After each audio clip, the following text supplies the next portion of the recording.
এখন আমরা দেখব অভিকর্ষজ ত্বরণ এবং মহাকর্ষীয় ধ্রুবকের মধ্যে সম্পর্ক।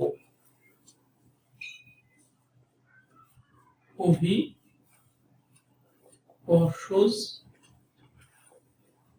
ত্বরণ এবং মহাকর্ষীয় ধ্রুবক এর মাঝে সম্পর্ক।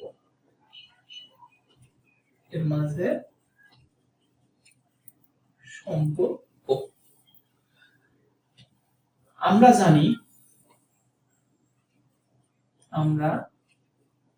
জানি F সমান GMM ডিভাইডেড বাই r এর উপরে স্কয়ার, অর্থাৎ মহাকর্ষীয় বল F সমান GMM ডিভাইডেড বাই r এর উপরে স্কয়ার। তাহলে আমরা F সমান লিখতে পারি mg, এই পাশে থাকে GMM ডিভাইডেড বাই কি r এর উপরে স্কয়ার।